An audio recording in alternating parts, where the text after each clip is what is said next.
40 years. That's how long it took for a patient to make me cry in the middle of my shift. After 4 decades of seeing everything the south side of Chicago could throw at an emergency room, I thought I was bulletproof. I was wrong. Her name was Sophie Martinez, and she was 5 years old. My name is Dr. Thomas Miller, and this is the story of how one little girl taught me something about medicine that 40 years of training never could. It was a Tuesday in December, 3 days before Christmas. The kind of bitter Chicago night where even your breath freezes before it leaves your lips.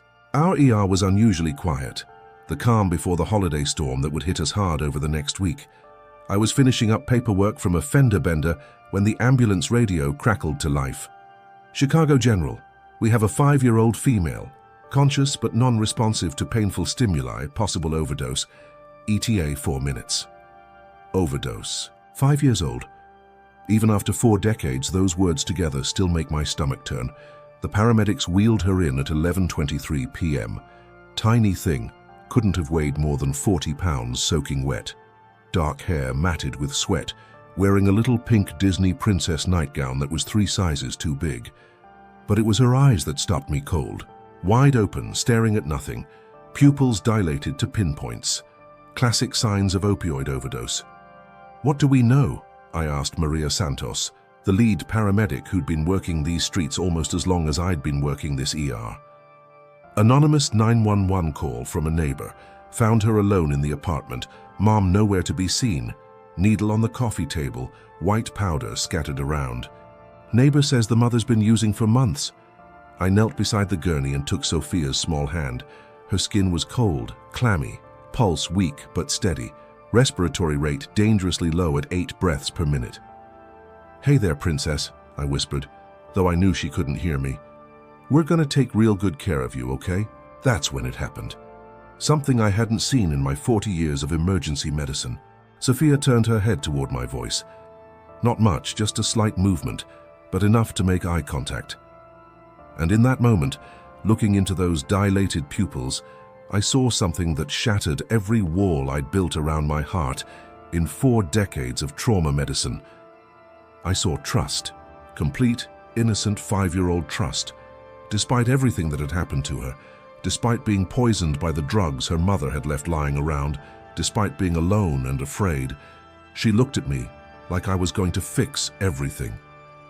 "Get me 2 milligrams of naloxone now," I called to the nurse, my voice steadier than I felt, "and call pediatric social services." The naloxone Narcan worked quickly. Within minutes, Sophia's pupils began to constrict, her breathing improved, and she started to wake up. But she didn't cry. She didn't scream for her mother. She just lay there, looking around the bright lights of the trauma bay with those big brown eyes. "Where am I?" she asked in a voice barely above a whisper. "You're in the hospital, sweetheart. You're safe now. My name is Dr. Tom. What's your name?" "Sophia. But everyone calls me Sophie. Where's my mama?" That question hit me like a punch to the gut. Where was her mama? Probably passed out in some crack house while her 5-year-old daughter nearly died from her carelessness. Or maybe she was in jail. Or maybe she was in another hospital somewhere, overdosed herself. "We're trying to find her, Sophie," I said, which wasn't entirely a lie. The police were looking, though probably not to reunite them. "Am I in trouble?" she asked, and the innocent worry in her voice almost broke me right there. "No, baby, you're not in trouble. You didn't do anything wrong." That's when Sophie did something that changed everything. She reached out with her tiny hand and grabbed my finger. Not my hand, my finger. Like a newborn baby might do, except she was 5 years old and had just survived a drug overdose. "I'm scared," she whispered. "I know, sweetheart, but you're safe now, I promise." And that's when I realized I meant it. Not the professional promise we make to all our patients, but a real, personal promise. This little girl had gotten under my skin in a way that no patient ever had. The next few hours were a blur of tests, paperwork, and phone calls. The toxicology screen confirmed what we already knew. Heroin in her system, enough to kill a grown man, let alone a 40-pound child. The only reason she was alive was pure luck, or maybe something more than luck. Social services arrived around 2 a.m. Janet Williams, a caseworker I'd dealt with dozens of times over the years. Good woman, but tired. They were all tired. Too many kids, not enough resources. Same old story. "What's her situation?" Janet asked, flipping through her ever-present clipboard. "Mother's a known user. This isn't the first time police have been to the apartment. Father's unknown. No known relatives in the area. Foster care?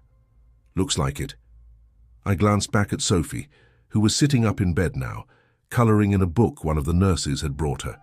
She was humming softly to herself, some Disney song I couldn't quite place.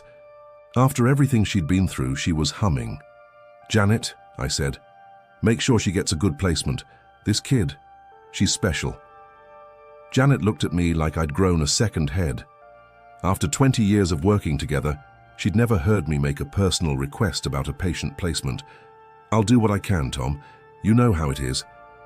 I knew how it was. The system was overwhelmed, underfunded, and bureaucratic. Sophie would be placed wherever there was an open bed, with whoever was willing to take her, at least until something more permanent could be arranged, if something more permanent could be arranged. But here's where the story gets complicated. Around 4 a.m., just as I was getting ready to transfer Sophie up to the pediatric ward, she asked me a question that stopped me dead in my tracks. "Dr. Tom, do you have any kids?" Simple question, but it hit me like a freight train because the answer was no. Margaret and I had tried for years, went through fertility treatments, spent a fortune we didn't have, and finally accepted that it wasn't going to happen. We'd talked about adoption, but the timing never seemed right, and then we got older, and eventually we stopped talking about it altogether. "No, sweetheart, I don't," I said. Sophie nodded like she understood something profound about the world that a 5-year-old shouldn't understand. "My mama says kids are too much trouble," she said matter-of-factly.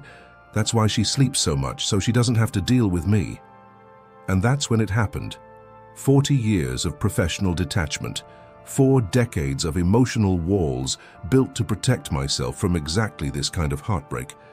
And it all came crashing down because of one little girl who thought she was too much trouble. I excused myself, walked into the supply closet, and cried like I hadn't cried since my father's funeral 20 years earlier. Not just tears, the kind of crying that comes from somewhere deep inside, the kind that shakes your whole body. I cried for Sophie, for her mother, for all the kids I'd seen over the years who deserved better than they got. I cried for the children Margaret and I never had, and for the realization that I'd been so busy building walls to protect myself that I'd forgotten why I became a doctor in the first place. When I pulled myself together and went back to Sophie's room, she was asleep. Curled up in that hospital bed, clutching a stuffed bear that someone had brought her, looking peaceful for the first time since she'd arrived. Janet was still there, working on placement calls. "Any luck?" I asked. "Working on it. There's a family in Naperville that might have space, but they're not sure about taking a child with this kind of trauma history." Naperville, 40 miles away. Sophie would be placed with strangers in a suburb she'd never seen, away from everything familiar, however dysfunctional it might be. "What about temporary guardianship?" I heard myself ask. Janet looked up from her paperwork. "What do you mean?" "I mean, what if someone wanted to take temporary guardianship while DCFS works on a permanent placement?" "Tom, are you asking what I think you're asking?" I looked at Sophie, sleeping peacefully despite everything that had happened to her, despite being poisoned by her mother's drugs, despite being abandoned, despite facing an uncertain future in the foster care system. She had still trusted me, still grabbed my finger and hummed Disney songs. "Margaret and I have been talking about this for a while," I lied.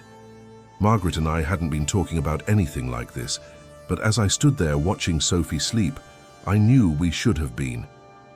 "Tom, this is a big decision. You need to think about this." I have been thinking about it for 40 years. The truth was, I hadn't been thinking about it at all. But sometimes the heart knows things the mind hasn't figured out yet. And my heart was telling me that this little girl had found her way into our ER for a reason that had nothing to do with her mother's drug use. I called Margaret at 5 a.m. "Tom, is everything okay? You never call this late unless—" "Margaret, I need to ask you something, and I need you to really listen before you answer." "Okay, you're scaring me. What's wrong?" I told her about Sophie, about the overdose, about the trust in her eyes, about the way she'd grabbed my finger and asked if I had kids. I told her about the crying, about the walls coming down, about the feeling that this was more than just another patient. "Tom," Margaret said when I finished, "are you asking what I think you're asking? I'm asking if you think we might have room in our lives for a 5-year-old girl who needs us as much as we need her." There was a long pause, so long that I thought the call had dropped. "Tom, we're 68 years old." "I know. We don't know anything about raising children. Nobody does when they start. She's been through trauma we can't even imagine. Which is exactly why she needs stability." Another pause. "Bring her home," Margaret said. "The paperwork took 3 days. 3 days of interviews, background checks, home visits, and bureaucratic hoops. But on Christmas morning 2019, Sophie Martinez was sitting in our living room in her new Christmas pajamas, opening presents under a tree that Margaret had decorated while I was at the hospital. She'd been with us 6 months when she asked me another question that broke my heart all over again. "Dr. Tom," she said one evening while we were reading bedtime stories, "how come you and Miss Margaret wanted me when my real mama didn't? How do you explain addiction to a 5-year-old? How do you explain mental illness, poverty, and systemic failures? How do you tell a child that sometimes love isn't enough to overcome disease? Sometimes grown-ups get sick in a way that makes it hard for them to take care of the people they love," I said. "Your mama loved you, Sophie. She just couldn't take care of you the way you deserved. Do you think she's okay?" Sophie's mother had been found 2 weeks after Sophie came to live with us. Overdose in a motel room on the west side. She never woke up. "I think she's at peace now," I said. Sophie nodded and snuggled closer to me. "I'm glad I live here now," she said, "with you and Miss Margaret."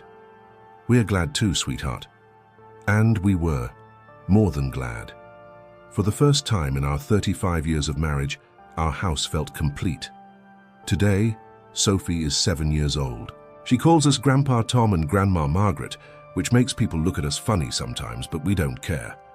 She's smart as a whip, reads at a 4th grade level, and wants to be a doctor when she grows up, like Grandpa Tom. The adoption was finalized 6 months ago. Sophie Martinez became Sophie Miller on a Tuesday in March, and Margaret and I became parents at the age of 70. People ask us all the time if we regret it, if it's hard raising a young child at our age, if we worry about what happens when we get older. The answer is no, because Sophie didn't just change our lives, she saved them. I'd spent 40 years in emergency medicine building walls to protect myself from exactly the kind of heartbreak that Sophie represented. I thought being a good doctor meant staying detached, professional, uninvolved. Sophie taught me that sometimes the best medicine isn't clinical detachment. Sometimes it's love. Sometimes it's admitting that the patient needs something more than medical treatment, and sometimes you're in a position to provide it. The night Sophie came into our ER, I thought I was saving her life. Turns out she was saving mine. She made me cry because she reminded me why I became a doctor in the first place. Not to build walls or maintain professional distance, but to help people. All people. Including 5-year-old girls who grab your finger and trust you to fix their broken world. The hardened ER doctor, he died that night in the supply closet. What emerged was someone better. Someone who remembered that medicine is about more than diagnoses and treatments. It's about seeing people, really seeing them, and doing whatever it takes to help them heal, even if it means taking them home. Sophie Miller is proof that sometimes the best prescription isn't written on a pad. Sometimes it's written on your heart. And sometimes, if you're very lucky, a 5-year-old girl with too much trust and too little reason to have it will teach you that the walls you built to protect yourself were actually prisons. She set me free.